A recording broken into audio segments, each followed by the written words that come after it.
Olá, gente, tudo bem com vocês? Vamos dar agora prosseguimento, né, com as nossas aulas.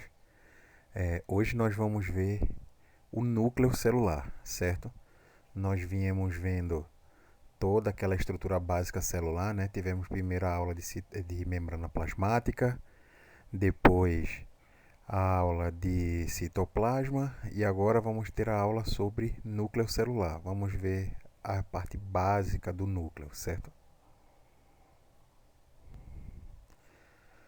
Como eu venho falando, repetindo, né, batendo nessa tecla sempre, todas as células, né, elas possuem três partes básicas, né, que são a membrana plasmática, o citoplasma e o núcleo, certo?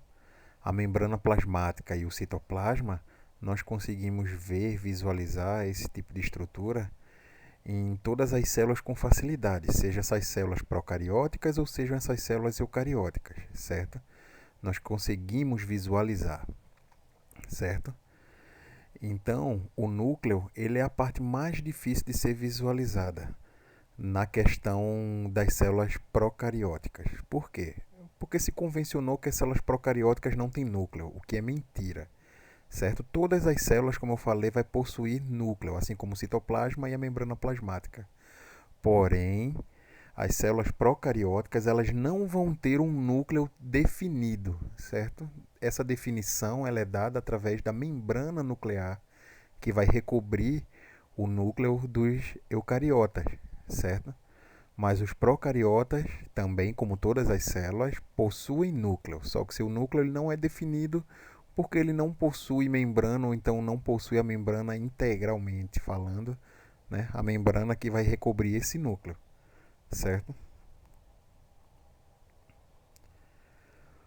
O núcleo, né, é uma parte, né, da célula eucariótica, né, que a gente fala. Aquilo que eu estava falando, né? O núcleo a gente consegue falar, a gente define melhor o núcleo como sendo parte da célula eucariótica, mas como eu falei, as células procarióticas também têm, porém não é definido, certo? O núcleo das células eucarióticas ele é bem definido porque ele possui um invólucro, ou seja, uma membrana que vai recobrir esse núcleo, certo? Essa membrana ela é chamada de carioteca. Essa palavra carioteca vem do grego, né? Da junção de duas palavras gregas, que é carion, que significa núcleo, e tec, que significa invólucro, ou seja, o invólucro nuclear. É a membrana que vai recobrir o núcleo, certo? Quando eu falo aqui que o núcleo é uma parte das células eucariontes, eu estou me referindo a um núcleo definido, que fique bem claro isso, certo?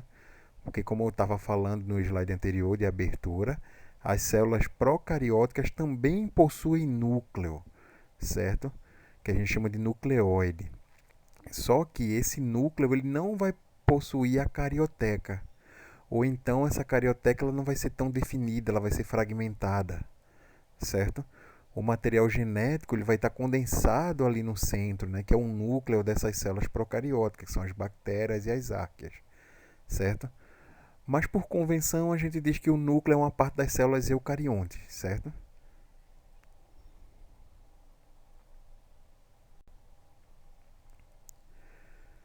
O núcleo, né, como estrutura celular, já vem sendo observado desde as primeiras observações feitas no microscópio, né, de seres vivos, de células de seres vivos. Só que nunca foi dado muita atenção àquela estrutura e nem conseguiu ser elucidado muito rapidamente a funcionalidade daquela estrutura. Não era dar tanto crédito a ela, certo? Foi só, né, em 1802, né, que Robert Brown descobriu, né, não digo nem descobrir, né, porque já tinha sido observada essa estrutura, mas foi ele que ficou conhecido por ser o descobridor do núcleo. Por quê? Porque foi ele que reconheceu o núcleo como sendo a parte fundamental das células, certo? Esse nome núcleo, não é? Quando você fala um núcleo, por exemplo, você tem um grupo, aí fala, fulano é o núcleo do nosso grupo. Por quê? Que é aquela pessoa, é a pessoa mais importante do núcleo ali de pessoas, certo?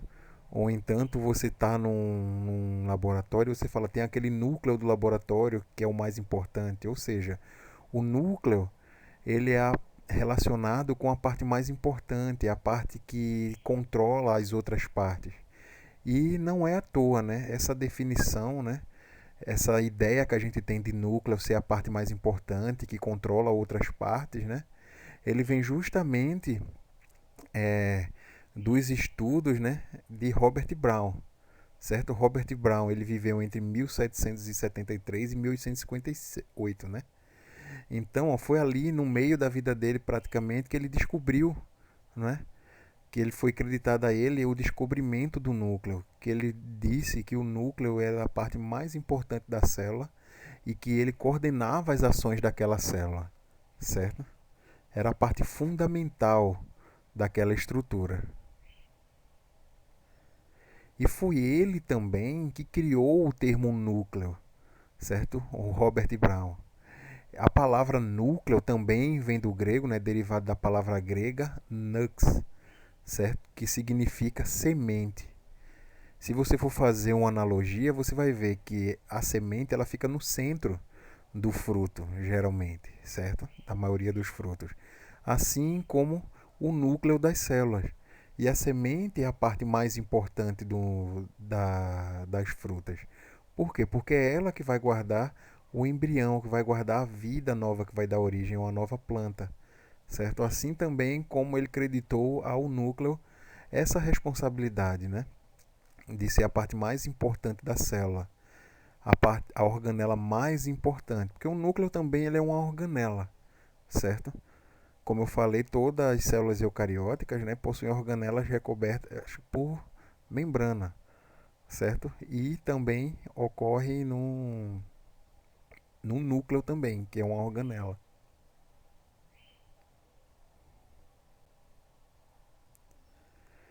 O núcleo celular, né, ela é uma estrutura encontrada em todas as células, como eu falei, tanto eucariótica como procariótica, certo? Só que nas eucarióticas, esse núcleo ele está delimitado por membrana, certo? São células mais complexas, são células compartimentadas, né? Que são uma das características, que as organelas são compartimentadas, né? Por membrana, certo? Então, ó, o núcleo nas células eucarióticas são núcleos que estão delimitados por membrana, certo?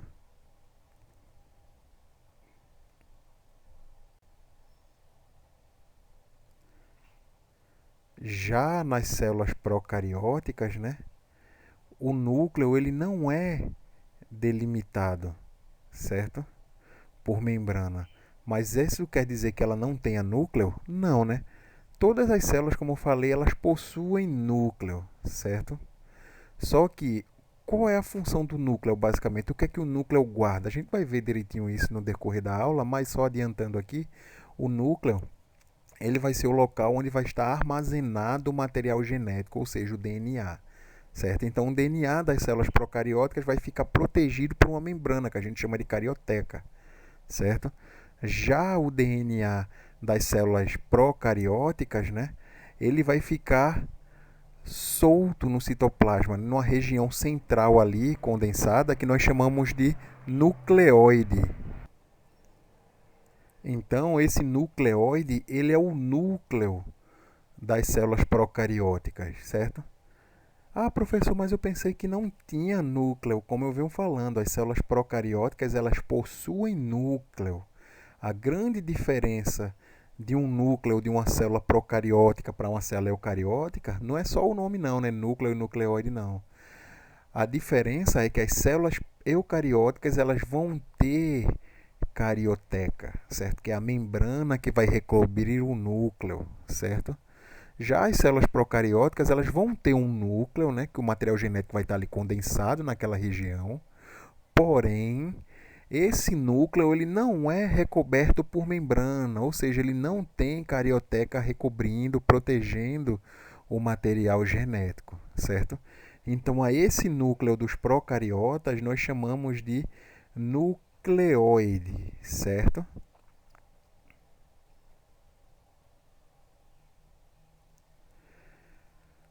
O núcleo em si, ele possui várias funções, certo? Várias funções mesmo. Por ser uma organela, né, ele tem suas funções, ele não está ali à toa, certo? Mas a principal função do núcleo é armazenar o material genético, como eu falei. Dentro do núcleo nós vamos encontrar o DNA genômico, certo? Que é o DNA que vai guardar todas as informações dos seres vivos, certo? Como cor de cabelo, cor de pele, biotipo, predisposições genéticas a doenças, certo? Então, ó, uma das partes mais importantes da célula por conta disso, porque dentro dele, né, dentro do núcleo, vai estar armazenado o DNA, certo? O DNA é essa molécula informacional que vai guardar as nossas informações e vai passar essas informações para as descendências futuras, certo? Então, ó, tem que ser uma estrutura, o núcleo tem que ser uma estrutura extremamente delicada e específica para proteger justamente esse DNA, porque o DNA ele é muito sensível. Qualquer disfunção pode causar uma danificação nessa estrutura do DNA, um dano nessa estrutura, certo? Então, ó, além de ter o DNA, de guardar a informação da célula, esse DNA ele também guarda as informações de funcionamento da célula, certo? Ou seja, o núcleo também ele vai regular diversas reações químicas que vão ocorrer no interior dessas células, certo? O núcleo, por ter o DNA vai codificar os RNAs mensageiro, transportador, ribossomal e por aí vai, e vai sintetizar, por exemplo, as proteínas, certo? Então, todas as informações para o funcionamento da célula, certo? Como fisiologia, reprodução, certo? Vem do DNA, todas essas informações. E o DNA ele está contido justamente onde? Dentro do núcleo, certo? Então o núcleo também tem essa função de proteger, além de armazenar, proteger esse material genético, certo? E também, como eu falei, regular reações químicas que vão ocorrer dentro das células. Beleza?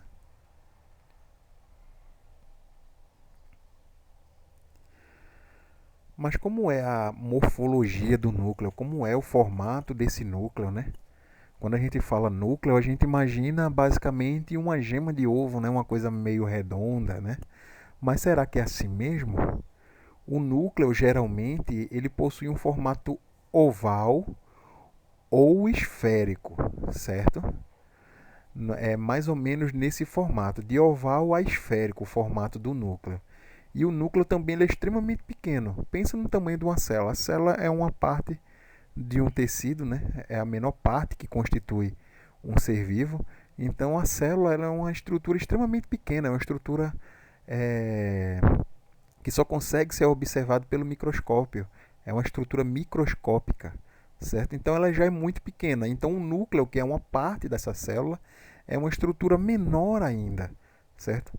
O núcleo tem um diâmetro aproximadamente de 5 micrômetros, certo? Então, ó, 5 micrômetros é um tamanho extremamente pequeno, certo? Bem pequeno mesmo.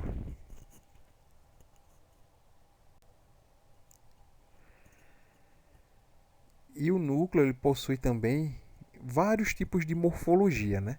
Como eu falei, o núcleo ele tem um formato de oval a esférico, certo? Porém, esse formato ele pode ser um pouco variável, né? Ele possui o que a gente chama de lóbulos, certo? E a morfologia lobular desses núcleos, né? Ela pode ser de várias formas. Que a gente lembra do núcleo, né? Ovulado, oval ou arredondado, né? Mas ele também pode formar o quê? Ele também pode formar lóbulos, certo? E quando eles formam lóbulos, eles podem ser de vários tipos, certo? Como os bilobulados ou multilobulados, né? Geralmente essa morfologia de núcleo bilobulados e multilobulados, geralmente ele está presente em células de defesa do organismo. Aqui na foto a gente tem uma imagem de um neutrófilo, né? De um neutrófilo maduro, né? Com o núcleo dividido. de 2 a 5 lóbulos ele pode ser dividido, né? E um citoplasma com bastante granulações, né? Bem fininhas. Mas aí a gente pode ver que mesmo ele sendo lobulado, né? No caso dessa foto aqui a gente consegue ver 3 lóbulos, mas esses lóbulos eles são ovalados, eles são meio arredondados, certo? Não foge daquela estrutura básica que a gente viu, certo? Do núcleo ele ser ovulado ou arredondado, certo? Então, ó, essa morfologia lobular a gente encontra em células de defesa do corpo, certo? Beleza?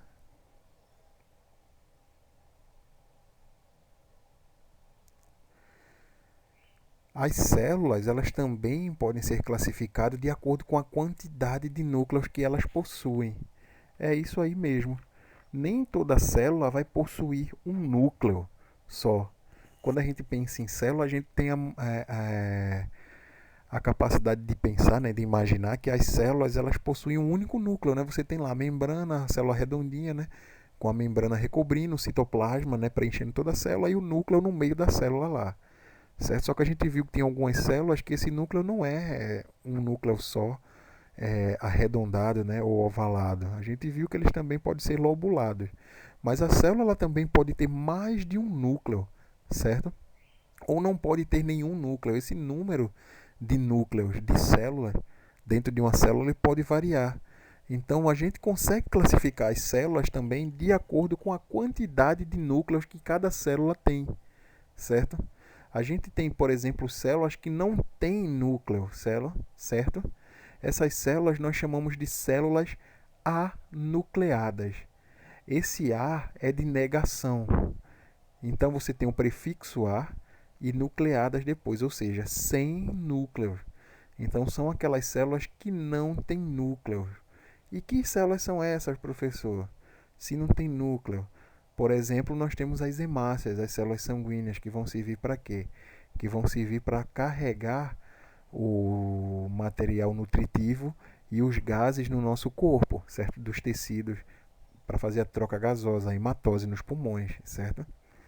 Então, ó, essas células sem núcleos, elas não têm a capacidade de se dividir, certo? Essas células são produzidas, né, na medula óssea vermelha, que fica localizada nos ossos longos, né, que tem essa atividade hematopoética, porém são células que não possuem núcleo, certo? São células basicamente de transporte de substâncias, são as células sanguíneas, hemácias. Então, as células que não possuem núcleo, nós chamamos de células anucleadas, certo? Que não possuem núcleo, sem núcleo. Existem aquelas células que nós costumamos ver, né, que são as células mais simples que a gente conhece, né, mais simples que eu falo no sentido de a gente conhecer, a gente ver mais exemplos, a gente ver mais fotos, certo? Que são as células mononucleadas, certo? Ou mononucleares. Mono significa o quê? Um. Nucleares, núcleo. Então são aquelas células que possuem um núcleo, certo? Um exemplo dessas células aí são as células epiteliais, as células dos tecidos epiteliais, as células da pele, certo? As células da pele elas possuem um único núcleo, certo? Então, se possui um único núcleo, nós chamamos de células mononucleares ou células mononucleadas, certo? Existem aqueles tipos de células também que possuem mais de um núcleo, certo? Essas células que possuem mais de um núcleo, nós podemos classificar em dois tipos, né? As células binucleadas, que como o nome já diz, bi são dois, né? Nucleadas são núcleo. Então são aquelas células que possuem dois núcleos, certo? Que são com que a gente tem como exemplo aí as células hepáticas, os hepatócitos, certo? Que são células consideradas binucleadas, porque possuem dois núcleos no seu interior, certo? E também existem aquelas células que possuem vários núcleos numa mesma célula, que nós chamamos de células multinucleadas, certo? Multi significa de vários. Nucleadas, núcleos. Então são aquelas células que possuem vários núcleos. Certo? Mas quantos, professor? Não sei, independente. Possuem vários núcleos, mais de dois. Certo? Porque se tiver dois é binucleada. Se tiver um é mononucleada. Se não tiver nenhum é anucleada. Certo? Então a gente tem como exemplo aí essas células multinucleadas, as células musculares. Por quê? Porque as células musculares são células que são o quê? Fusiformes e são células longas, são células compridas. Então, como as células musculares são longas e o núcleo ele vai controlar a fisiologia daquela célula ali, então o núcleo, a célula precisa ter mais de um núcleo para poder coordenar as estruturas e as funções daquele tecido ali, daquela célula muscular, certo? Então isso aqui, ó, é a classificação das células de acordo com a quantidade de núcleo, certo? Anotem isso aí direitinho. Então eu tenho aquelas células que não têm núcleo, como são o exemplo das hemácias, né, que são células sanguíneas, e eu chamo essas células sem núcleo de células anucleadas, certo? Existem aquelas células mais comuns, né, que possuem apenas um núcleo, que eu vou chamar essas células de células mononucleadas, certo? Como exemplo aí, nós temos as células epiteliais, beleza? Temos também células que possuem dois núcleos, que são as células binucleadas. Como exemplo, nós temos as células hepáticas, certo? E também aí, ó, para finalizar, nós temos as células multinucleadas, que são aquelas células que têm vários núcleos, né? Tem mais de dois núcleos. Então, teve mais de dois núcleos, nós chamamos essas células de multinucleadas. Um exemplo dessas células são as células musculares, beleza? Então, se eu perguntar a vocês qual é a classificação das células de acordo com a quantidade de núcleo, vocês vão me responder o quê? Anucleadas, mononucleadas, binucleadas e multinucleadas, certo? Se eu pedir a vocês a classificação do núcleo em relação à quantidade de lóbulos, vocês vão me responder o quê? Fica a pergunta aí.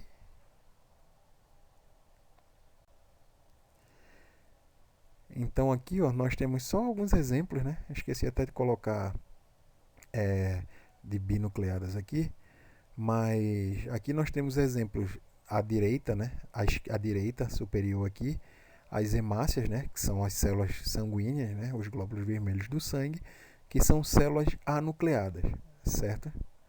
Nós temos aí exemplos de células epiteliais, certo? Que são células o quê? Mononucleadas. E células musculares, que nós temos células multinucleadas, né? Polinucleadas, certo?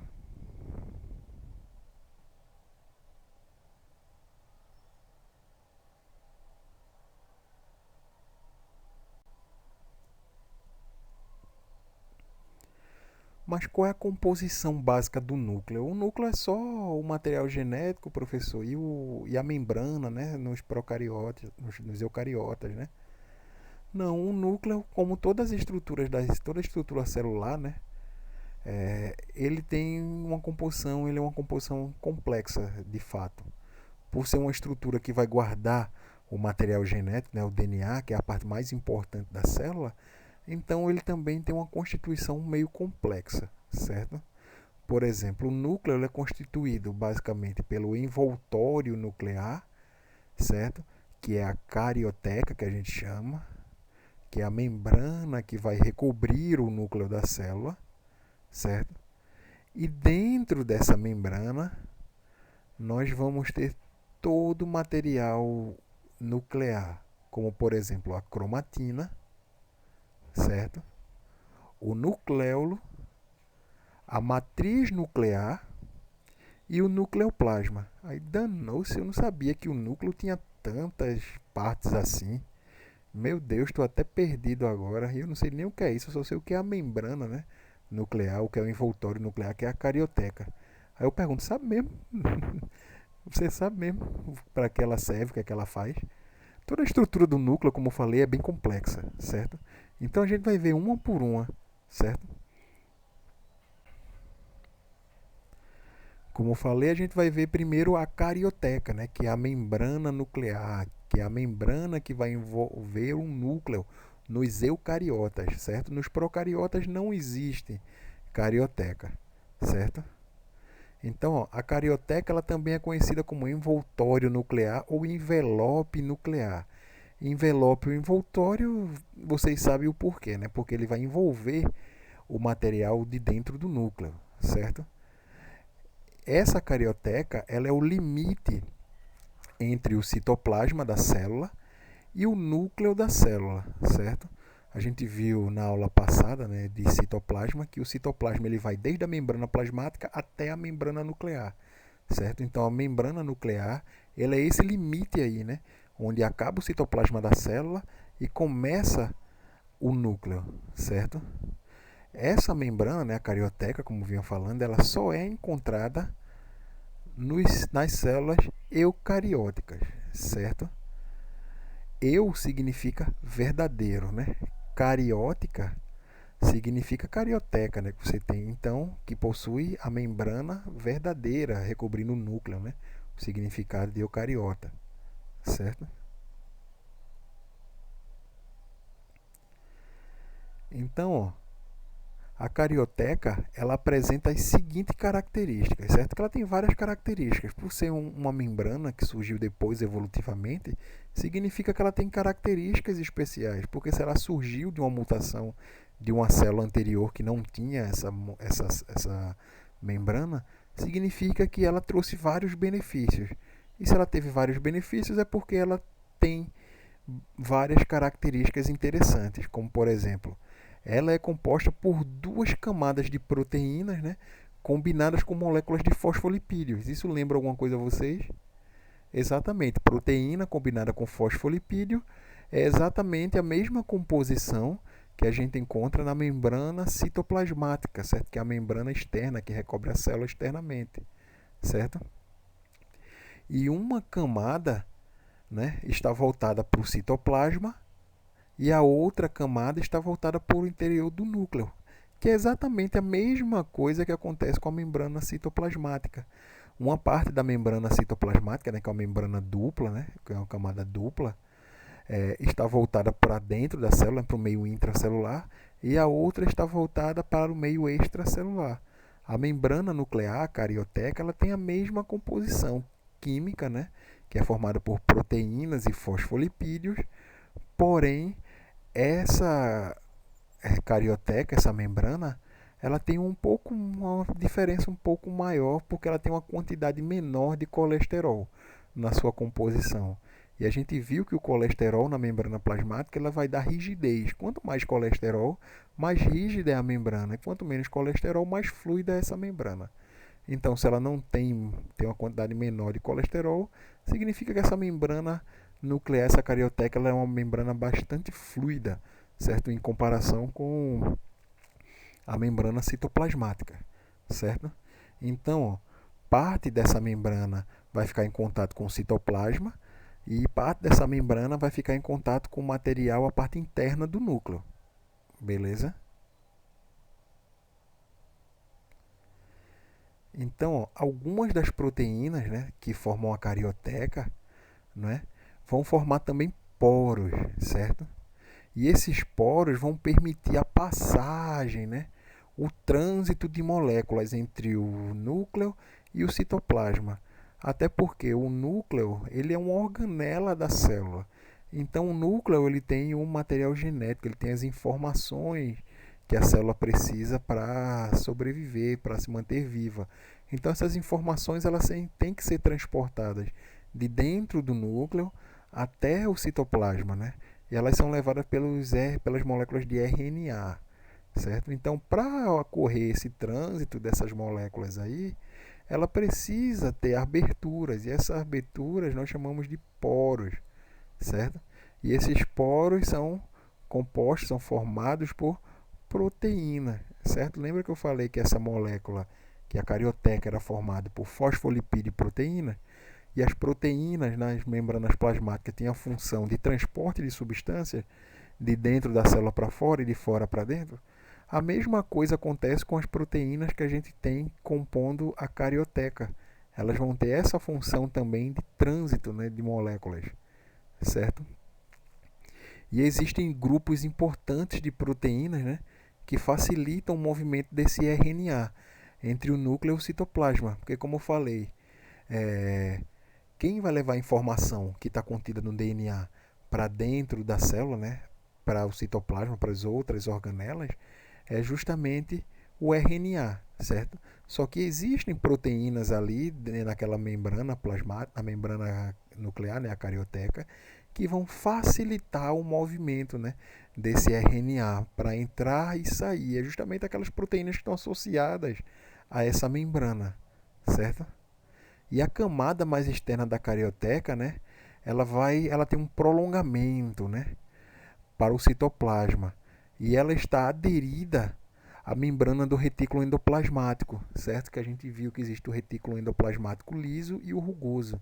Então essa membrana do, do núcleo, nessa carioteca, ela tem um prolongamento para o lado de fora, né, para o citoplasma, e esse prolongamento ele está ligado diretamente, não é, à membrana do retículo endoplasmático. E a gente viu, por exemplo, que o retículo endoplasmático rugoso, por exemplo, ele tem a função de quê? De produção de proteínas também, certo?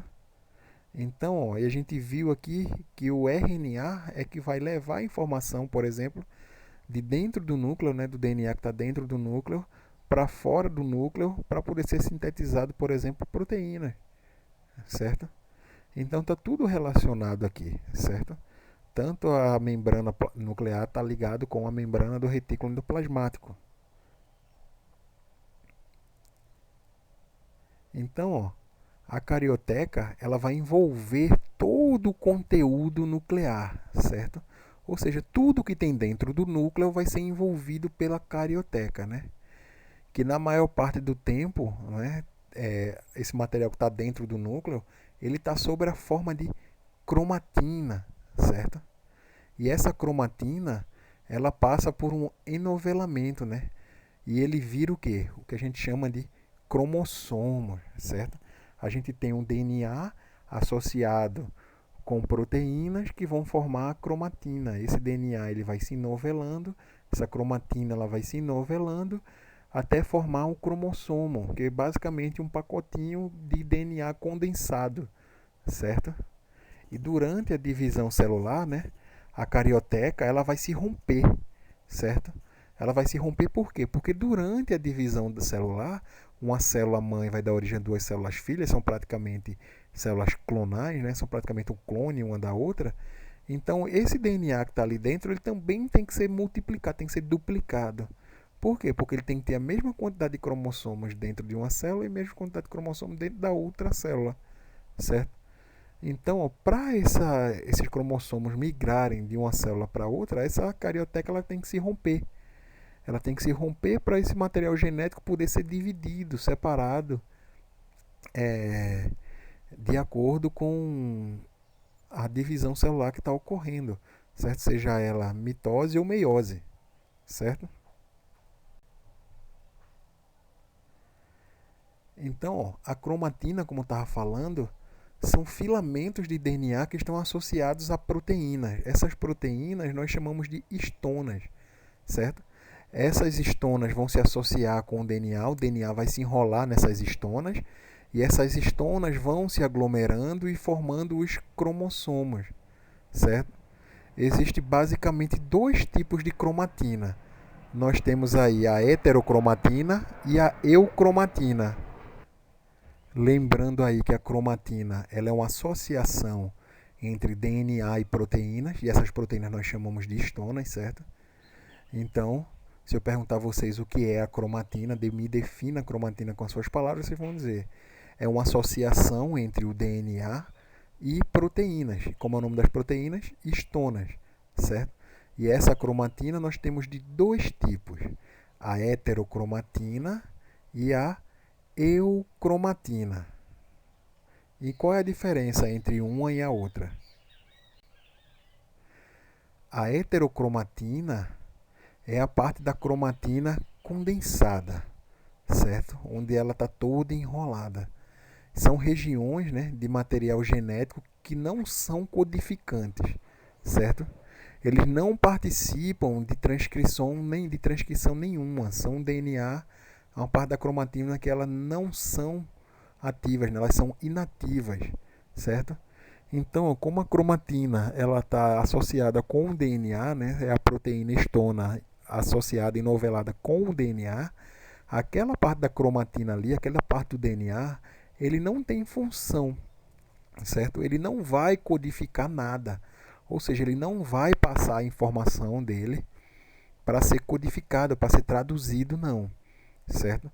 Então, aquela região da cromatina nós chamamos de heterocromatina, ok?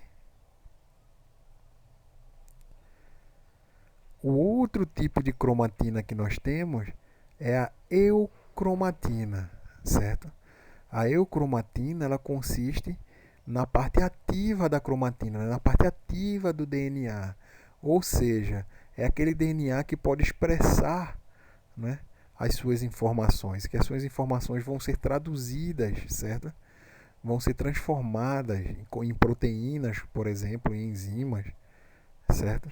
Então, enquanto a gente tem a heterocromatina, que não tem função, né, que o DNA não é codificado, né, o DNA não vai transmitir as informações, nós temos a eucromatina, que é justamente a parte da cromatina que o DNA que está ali compondo aquela cromatina ali, ela vai o quê? Transcrever informações do DNA, certo?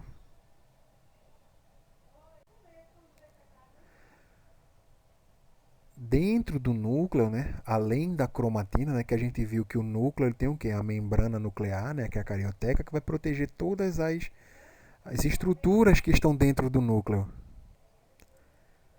Então, ó, tudo que está dentro do núcleo, né, tudo que está dentro da membrana plasmática, dentro da membrana nuclear, da carioteca, né, nós vimos que tinha o que ali já? Nós vimos que a cromatina, né, que é a parte, uma das partes mais importantes, que vai estar lá associada ao DNA, não é? Que é a proteína histona associada com as moléculas de DNA, certo? DNA genômico. E dentro do núcleo também tem outra estrutura que nós chamamos de nucléolos, certo? Os nucléolos, eles são constituídos por DNA e RNA. Eles também são constituídos por material genético, certo? Só que esse DNA e esse RNA, eles estão relacionados com a produção de ribossomos, certo? Ribossomos a gente viu que são aquelas organelas que estão associadas com o retículo endoplasmático rugoso. O retículo endoplasmático rugoso, ele tem esse nome porque tem vários ribossomos colados à sua membrana, certo? E esse retículo endoplasmático, ele fica ligado diretamente à carioteca, certo? Então vocês estão vendo que é uma coisa que está tudo interligado. Não tem nada solto aí. Então, ó, esses ribossomos, a gente viu na última aula, que eles são relacionados com a produção de proteína, certo? Então, ó, as subunidades ribossômicas, eles ficam armazenadas no nucleolo, certo? E só saem quando elas forem necessárias para a produção da proteína. O DNA ele vai ter a informação da proteína que vai ser sintetizada. O RNA vai levar essa informação que tem do DNA até o ribossomo, certo? E esses ribossomos eles vão estar armazenados dentro dos nucléolos, certo? Assim como as moléculas de DNA e de RNA que estão relacionadas a eles, certo?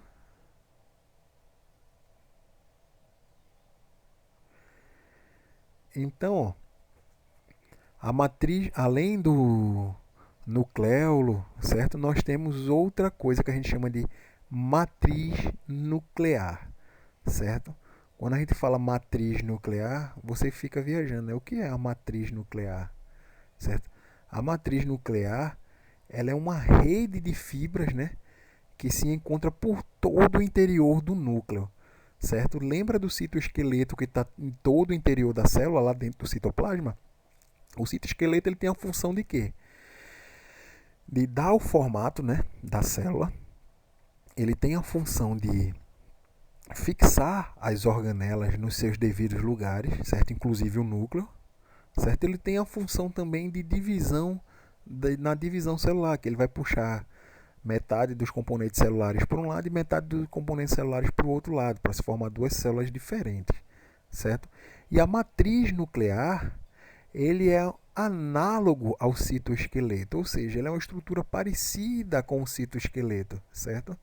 Ele é uma rede de fibras que se encontra por todo o interior do núcleo, certo? E vai ter as mesmas funções que o citoesqueleto. Ou seja, ele vai dar suporte, né, aos cromossomos, ele vai prender os cromossomos nos lugares corretos, certo?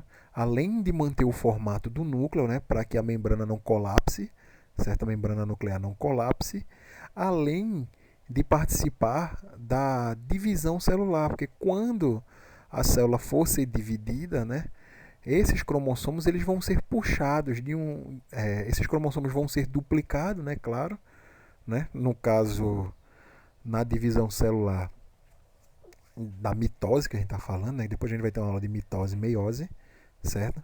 Então, essa matriz celular vai puxar a metade dos cromossomos para um lado e a metade dos cromossomos para o outro lado também, certo? Então, ele tem as mesmas funções que o citoesqueleto tem.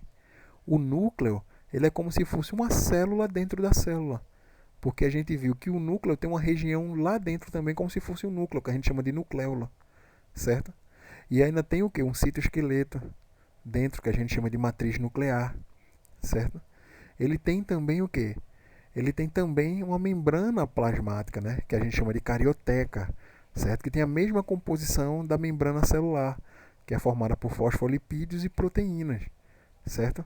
Além de ter um material líquido viscoso dentro análogo ao citoplasma, certo? E esse material líquido viscoso que é análogo ao citoplasma, nós chamamos de nucleoplasma, porque é o plasma, né, que está contido dentro do núcleo, certo? O nucleoplasma, ele é uma massa incolor, assim como o citoplasma, certo? E ele é constituída basicamente por água. 70 a 80% do nucleoplasma ele é água, certo? E também dentro dele estão dissolvidas proteínas e outras substâncias, certo? Ou seja, é a mesma coisa que a gente encontra em constituição, né, do nucleoplasma, a mesma coisa que a gente encontra no citoplasma, basicamente, certo? Então, ó, esse citoplasma ele é análogo ao nucleoplasma. Então, ó, qual é a função do nucleoplasma, certo? O nucleoplasma, como eu falei, ele é bem parecido com o hialoplasma. Para quem não lembra, né, tem vários nomes do citoplasma, né? Hialoplasma é um deles, certo? A função básica do nucleoplasma é preencher o núcleo da célula, né? O núcleo celular, que contém o quê? Os filamentos de cromatina e o nucleolo, certo? Ou seja, a função é a mesma que a gente encontra no citoplasma, certo? No hialoplasma. Beleza? Então, ó, o nucleoplasma é basicamente o citoplasma que está dentro do núcleo. Como está dentro do núcleo, nós chamamos de nucleoplasma. Ele tem a mesma composição básica, né, que é formado basicamente por água e proteínas, né, e outras substâncias como carboidratos e por aí vai, certo? E a função dele também é de preenchimento, certo? Preenchimento por quê?